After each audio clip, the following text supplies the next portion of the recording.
Ah, bonjour, bonjour, cher auditeur. Content de vous retrouver pour une nouvelle deep dive au cœur de vos sources. On s'attaque aujourd'hui à un document plutôt stimulant. Stimulant, oui, c'est le mot. Il s'agit de l'épisode 13, tiens donc, le chiffre porte-bonheur, intitulé Success Mindset Go, ta dose de boost hebdo. Rien que ça, mais signé Romuald de Tranchotte. Roméo Tranchot, oui. Et notre mission, si on l'accepte.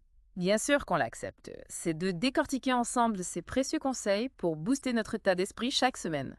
Un petit coup de pouce pour cultiver un mental plus positif, plus résilient face aux défis du quotidien. Vous êtes prêts? Absolument.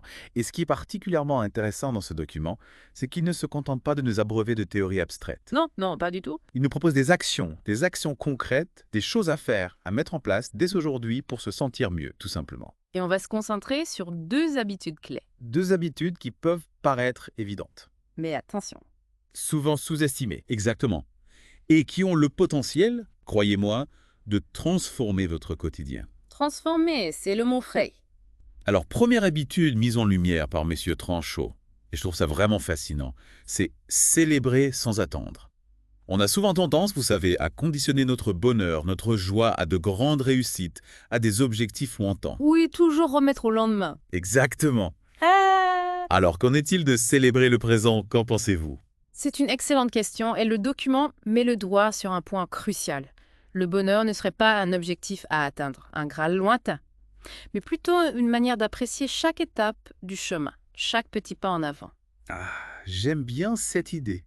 L'idée, c'est de changer notre regard sur nos propres progrès et d'apprendre à reconnaître nos efforts, même les plus petits. Même les plus infimes. Exactement. Et je vous pose les questions à vous, chers auditeurs. Combien de petites victoires passez-vous sous silence chaque jour? Ah oui, c'est de ça. On n'y pense pas assez. Par exemple, vous avez bouclé un dossier compliqué au travail cette semaine. Bravo. Vous avez enfin pris le temps de passer cet appel important que vous repoussiez sans cesse après. Félicitations, Azé. C'est sa victoire. Vous devez raison de se réjouir. Et le document insiste sur ce point. Il faut en faire une habitude, presque un réflexe. Un réflexe, oui. Célébrer, célébrer, célébrer. Pourquoi est-ce si crucial selon vous de cultiver cette célébration régulière? Eh bien, le document utilise l'expression reprogrammer l'esprit. Et je trouve ça très juste. En fait, à chaque fois qu'on s'accorde un moment pour savourer une petite victoire, notre cerveau libère de la dopamine, Ah oui, la fameuse dopamine. le neurotransmetteur associé au plaisir et à la récompense. C'est comme une petite dose de bonheur en quelque sorte. Un chute de bonheur. Exactement. Et en vivant ces micro-moments de satisfaction, on renforce les connexions neuronales positives dans notre cerveau. C'est comme un muscle. Plus on entraîne, plus il devient fort. On apprend à notre cerveau à voir le positif, à apprécier le progrès. Et ça a un impact direct sur notre humeur générale, notre motivation. C'est incroyable, Visac. J'aime bien l'analogie du musicien qui apprend un instrument. Plutôt que d'attendre de maîtriser une symphonie entière pour ressentir de la fierté, il se réjouit de chaque note juste, de chaque accord réussi. Oui, une belle image. C'est ça. Apprendre à apprécier chaque étape du chemin, chaque petit pas. D'ailleurs, le document propose une astuce bonus, toute simple mais hyper efficace. Notez 3 sources de fierté chaque soir avant de dormir. Ah oui, c'est un excellent exercice. Une manière d'ancrer cette gratitude et de s'endormir sur une note positive. Exactement. Se créer un petit rituel positif pour terminer la journée en beauté. Passons maintenant à la deuxième habitude mise en avant par Romuald Tranchot, la puissance de la physiologie. Ah, la physiologie. Alors, concrètement, de quoi s'agit-il? Comment comprenez-vous cette notion? Eh bien, l'idée centrale, c'est que notre corps et notre esprit sont intimement liés. L'un influence directement l'autre. On peut changer notre état d'esprit, nos émotions, en changeant notre posture, en bougeant avec énergie, en respirant profondément. C'est ça. Et c'est vraiment frappant de voir à quel point cette connexion corps-esprit est puissante et rapide. Le document mentionne par exemple qu'une posture avachie, les épaules rentrées, peut accentuer les émotions négatives, la fatigue, la tristesse. Ah oui, on se recroqueville sur soi-même. Exactement. Alors qu'à l'inverse, se redresser, ouvrir la poitrine, bouger, même un petit peu, peut booster notre niveau d'énergie et améliorer notre humeur. C'est fascinant. C'est une boucle, en fait. Hmm. Notre corps influence notre esprit et vice-versa. Une boucle de rétroaction. Et il y a ce point qui peut paraître un peu surprenant. L'importance d'exprimer nos émotions par le visage. Même un simple sourire forcé au départ peut avoir un impact. Oui, et les recherches en neurosciences le confirment. Quand on sourit, même si c'est forcé, on envoie un signal à notre cerveau. Et ce signal peut déclencher la libération d'hormones associées au bien-être, comme les endorphines. C'est incroyable, le pouvoir du sourire chaud. Oh, c'est comme si notre corps trompait notre cerveau en lui disant tout va bien, et finalement, ça finit par avoir un réel impact positif sur nos émotions. Et n'oublions pas le pouvoir de la respiration. Une respiration profonde, abdominale, permet de calmer le système nerveux. Et puis, une voix plus enthousiaste, plus dynamique, peut nous donner un vrai coup de boost. Ah oui, ça, c'est clair. Et on le ressent tous les jours, n'est-ce pas?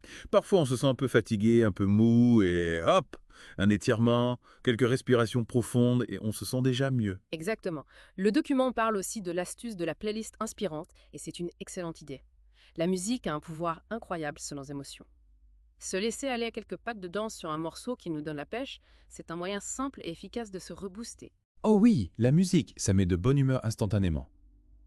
Alors, pour mettre en pratique ces deux habitudes, Romeu Tranchot nous lance un défi de la semaine. Un défi chien. Oui, premier défi, célébrer chaque jour en notant 3 victoires, aussi petites soient-elles. 3 victoires chaque jour. Le deuxième défi, utiliser notre corps comme levier. Tester une posture puissante, faire une petite danse énergique chaque matin. Qu'est-ce qui vous inspire le plus en ce défi? Pour moi, la force de ce défi réside dans la combinaison de ces deux approches. La célébration nourrit un état d'esprit positif où on se focalise sur le progrès, la gratitude, tandis que l'action physique ancre ce sentiment dans le corps. Ah oui, ça le rend plus concret. Exactement.